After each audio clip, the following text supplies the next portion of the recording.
In today's video, we're going to walk through how to create a multi-branch pipeline in CloudBees CI using a GitHub branch source.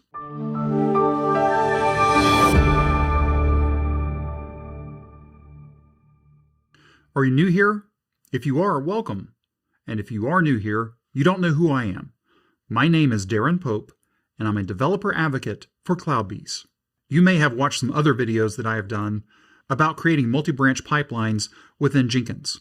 In this video, we're talking specifically about creating a multi-branch pipeline in CloudBees CI and some of the extra features that you get with CloudBees CI. Just to understand what I'm working with today, I have a CloudBees CI client controller that's version 2.263.4.1. I have an agent connected to that controller with a label of Linux.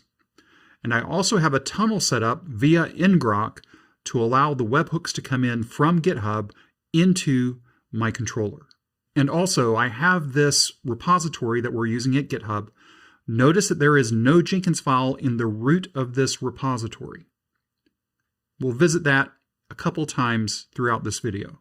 In the description of this video, you'll see a link to some documentation about how to set up a GitHub app within GitHub that we can use for authentication from our controller. That documentation also goes into a compare and contrast of a GitHub app versus personal access tokens. You'll want to review that if you've been using personal access tokens up to this point. Okay, so let's go ahead and get started. The first thing we need to do is create our GitHub app. So what I'm going to do is go to my profile, go down to Settings. I'm going to open this in a new tab.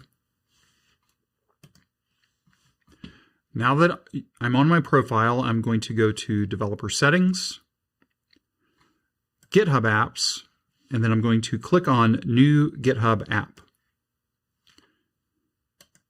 I'm going to name this CBCI-Darren Pope. It's just a name, but I'm going to name it this way so I can reuse this name later when I'm setting up my credential inside of my controller. So it'll be easier to map through what these things mean. So in this case, I'll have a CBCI credential with the same ID as this one, so I can just quickly look and know that, oh, those are what these are for. Next up, I'm going to set a homepage URL. In my case, I'm just going to use my GitHub profile page. Let's go ahead and scroll down a little bit more. We're going to set up a webhook. My webhook is going to be the tunnel URL that I have through ngrok into my controller.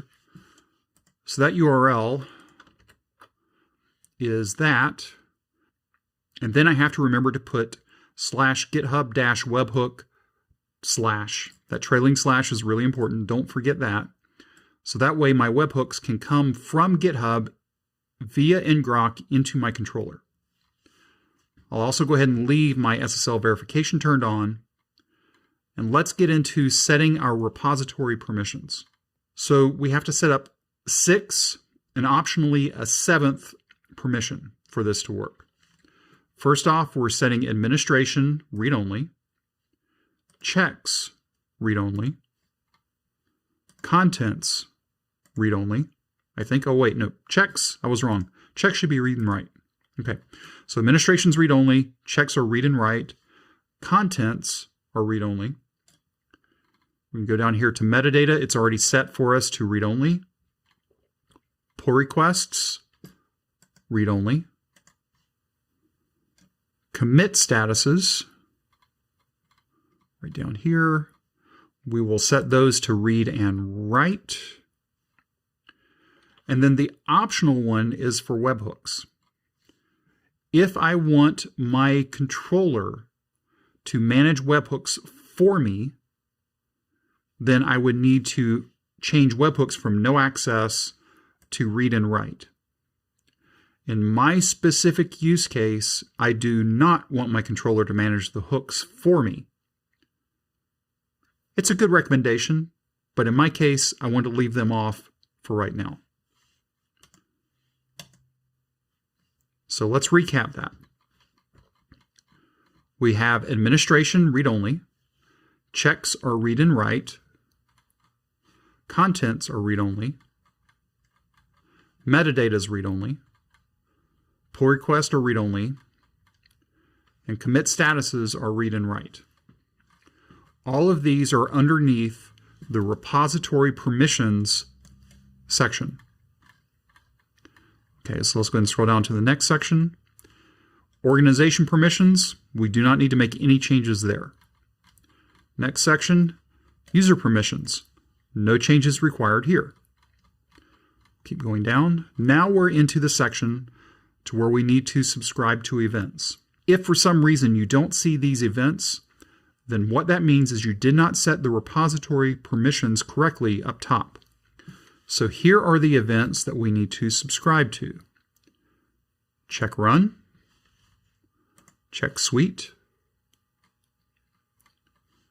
pull request, push, and repository. Let's recap that again. Check run, check suite, pull request, push, and repository. One final thing before we create the app is where can this app be installed? We are going to leave it only on this account. You might want to test out any account because you might have multiple organizations. Or if you're running GitHub Enterprise, you could run it, just set up one app. Or you might say, like I'm doing in my case, I am giving least permissions, and we'll see why in just a moment. So we clicked on Create GitHub App, and now, looking at the breadcrumb, you can see that we are in Settings, Developer Settings, GitHub Apps, and we are in the detail page for CBCI-Darren Pope. So now we've got everything here that we need. But before we move on from this, we need to do one more thing. At the bottom, we need to create a private key. We're going to save this file to our local machine. We need to take that private key and convert it into a different format. So we've downloaded the private key. Let's take a quick look at it. So cbci-star. So there's the file. We need to convert this key. So what we're going to do is use this command, and this command is spelled out in the documentation. So if you don't catch everything that I'm doing here, go to the documentation that is linked down in the description and follow these instructions. So OpenSSL, all the options. The N is going to be the private key that just came down to us. We're going to say out. We're going to give it a name of converted GitHub app. And I need to give it one more switch, and that is no crypt. And then what I should see here now is a converted GitHub app that was just created. Did I say one more thing? There was really two other things. The other thing that we need to do right now is we need to install this application into our organization. So on the left nav, we'll click on Install App. You should see your organizations that you can install into here. If you think about it, when we created the application, it gave us the option where to or where the app should have visibility to. And we picked only this organization. So let's click on Install. And here, I only want this app to apply to our specific repository that we're using. Again, thinking from a least privileges perspective, I only want the application to have access to certain repositories. And in this case, this app should only have access to this one repository. If I decided I wanted more repositories, or fewer repositories in the future, I can always manage the repository list. Or if I don't really care and I want it to have full access, I can give it to all repositories that are current and future. But for now, this. So we've already set it up. I actually didn't make a change. Well, I'll save it. Nothing really to change there. Okay, cool.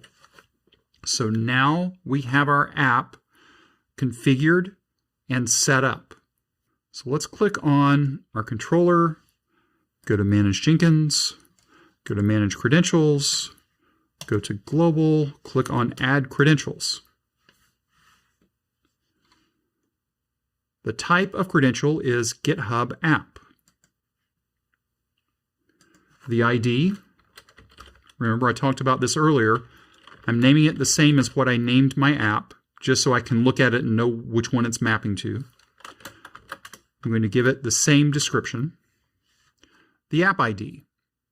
So the app ID can be found from our app. So we'll go to Developer Settings, GitHub Apps. I'll click on the app, and the app ID is right here at the top. So it's app ID, colon, and then some number. Copy that number. That will go there.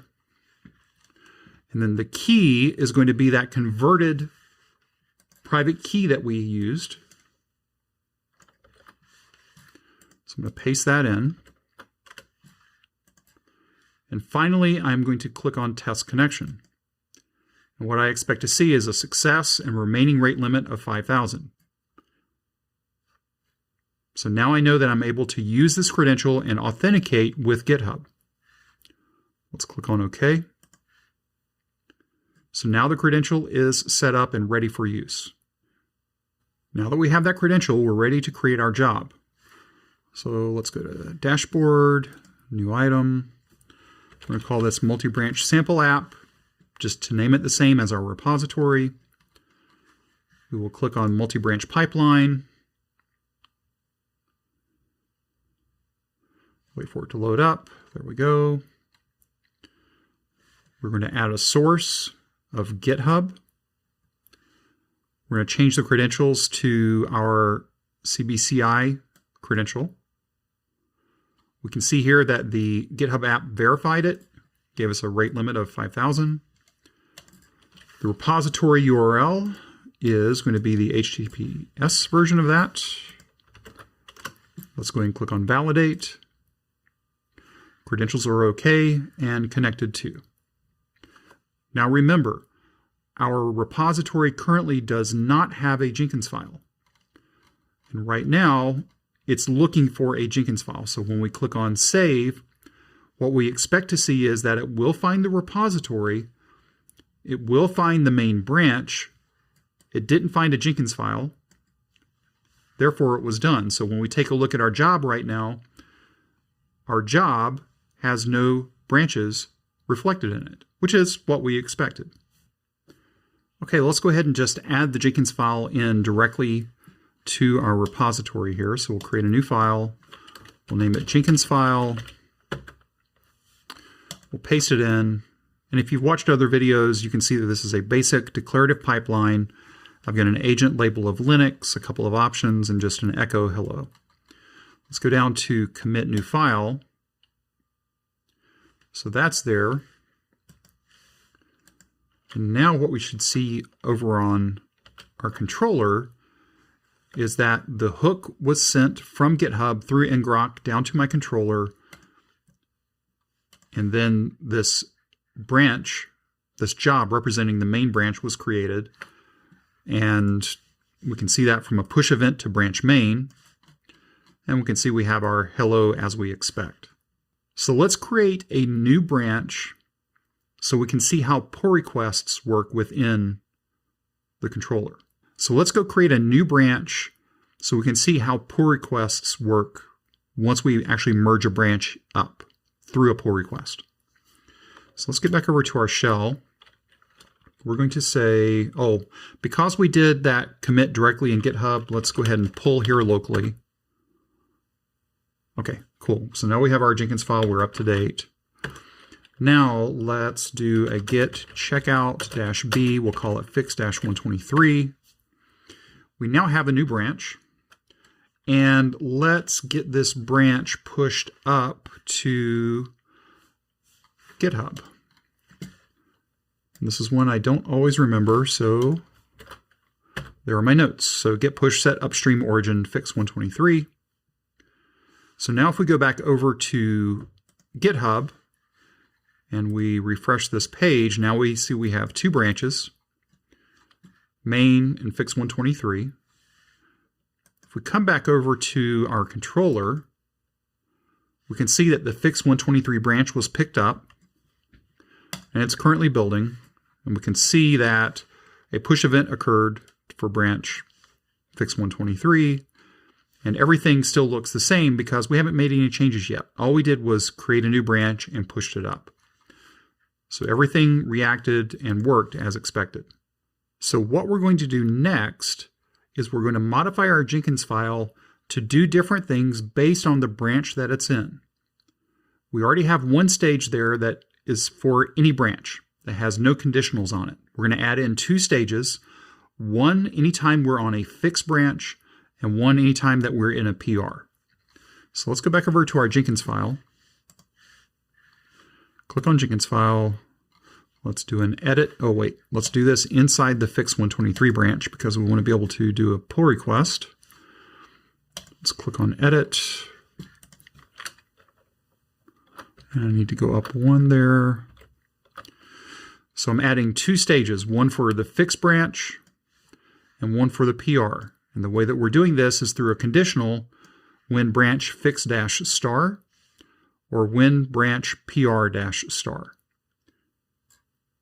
Let's go ahead and click on Commit Changes.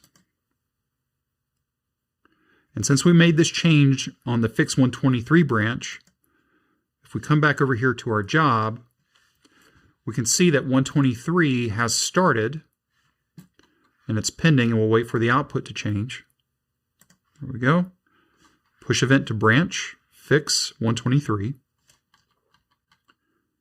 We can see here that for the fixed branch, all we were doing is catting out the README. And then we skipped the stage that was for the PR because fix- is not PR-. So far so good. This is working as expected, but still no pull request because we haven't created a pull request yet. Let's go back over to GitHub. Go back up to the root. Let's click on back over here to main, and what we will see, well, that didn't change anything, but that's okay. Let's create a new pull request. I'm going to change that to fix-123. So we're going to create a pull request from fix-123 to main, and we can see the changes were the two different stages that we added. Let's click on create a pull request and create. So now we have created pull request number 8.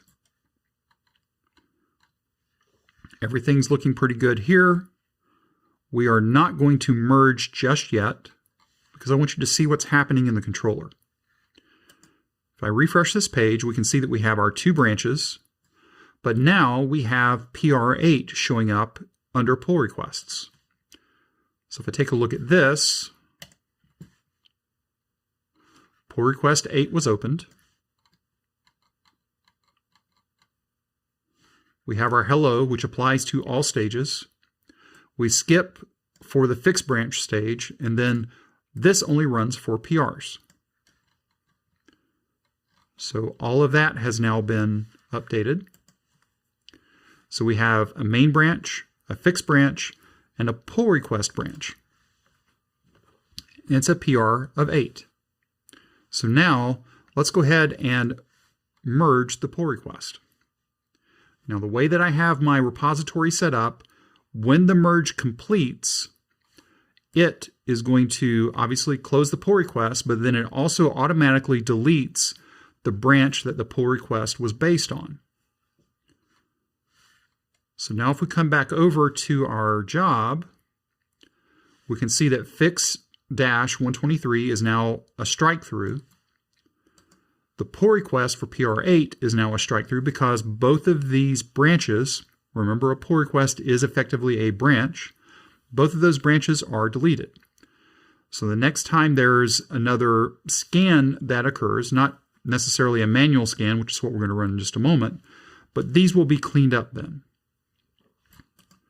So in fact, now's a good time to do that. Let's go ahead, actually before we do that, let's click on main, and take a look at our output for build number 2, push event to main, we have our hello, but then both of the stages for the fixed branch and the PR branch were both skipped because the conditionals did not match.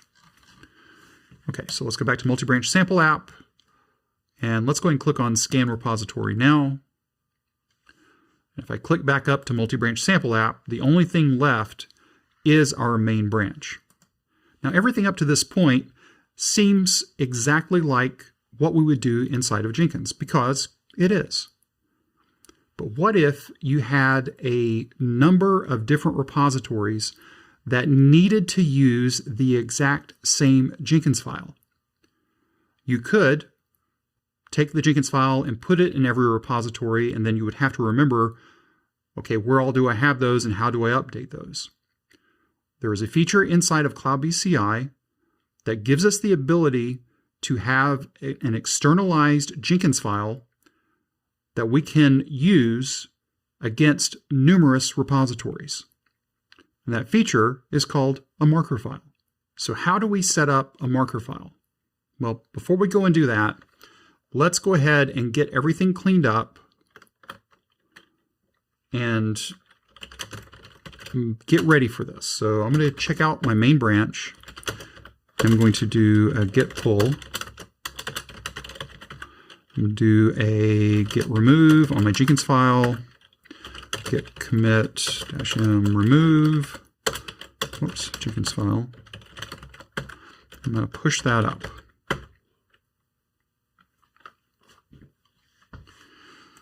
So what I'm going to do here is come back over to my repository and let's review it one more time.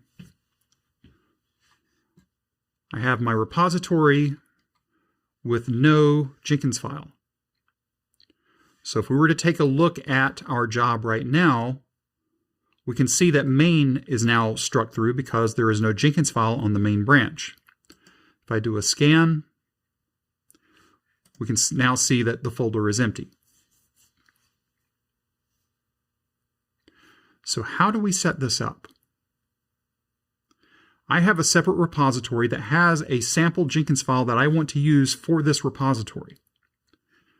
So let's go in and configure this job. So everything stays the same. Branch sources does not have to change. We'll keep scrolling down and we get over to build configuration. When you click on the mode, change it from by Jenkins file to custom script. When you change it to custom script, you get a marker file. Now what a marker file is when I find this file, the way that we have it set up here, when I find this file, whatever this file is, then go and run, in this case, this pipeline script, or what we're going to do is from a pipeline script from an SCM, which is obviously the better way to do it. So what is our marker file going to be for this repository? I could use an existing file, and in our example today I'm going to use build.gradle, but you could create another file and you could call it my file, and the marker file would be my file. So that way when I find my file, that means I would go and run Jenkinsfile -my file, or whatever my file maps to from a job perspective. Today I'm going to use build.gradle. If you're using Maven, maybe use POM.xml. Just some file. So I find this file and now I'm going to go do this. So I'm going to use build.gradle for my marker file. Whoops, too much copy. Let's go back there. Build.gradle. There we go. I'm going to use a pipeline script from SCM. The repository URL is going to be hard to see, but it's just a personal repository that I have. Let's go take a look at it in just a second. In fact, let me go ahead and pull it up. So it is that. And here's the Jenkins file that we're going to use. Something simple. It looks familiar, right? Pipeline, agent label Linux, and we're just going to run a couple of commands on that agent. So this is going to be the pipeline that we want to use. So we said, anytime we find build.gradle, we're going to go and get a pipeline script from SEM. I give it my URL. I give it the branch. By default, it's master. And the script path, by default, is Jenkinsfile. But I'm going to change this to Jenkinsfile-basic. Let's scroll back here to the left a little bit. And that's the only change we have to make. So we changed the mode from by Jenkinsfile to custom script. We gave it a marker file of build.gradle in my case because my repository has a build.gradle. You can choose whatever file you want to. In fact, you could create your own file and drop it in there. The file has to be found. If the file is found, then this pipeline is going to run. In this case, we chose pipeline script from SEM. I give it a URL. The defaults for everything else was okay, and I gave it a script path of Jenkinsfile-basic, which is this file. So let's do this. Let's click on Save. And it actually indexed. It found main, but notice here, it found build.gradle, so it met criteria. So if we come back over here to Multibranch sample app, now main is found. And if I click on the output, I can see that the uname-a and the java-version all output as expected. So that is how you create a GitHub app to provide authentication for your controller so you can create jobs for your GitHub repositories. We also went over how to use a marker file to centralize your Jenkins files so you don't have to have those Jenkins files spread across multiple repositories. If you have any questions or comments, you can reach out to us on Twitter at CloudBeesDevs, or you can reach out to me directly at Darren Pope. If this video was helpful to you today, please leave us a thumbs up. And if you haven't subscribed to CloudBees TV yet, why not? Take a moment, click on that subscribe button, and then ring that bell, and you'll be notified anytime there is new content available on CloudBees TV. Thanks for watching, and we will see you in the next video.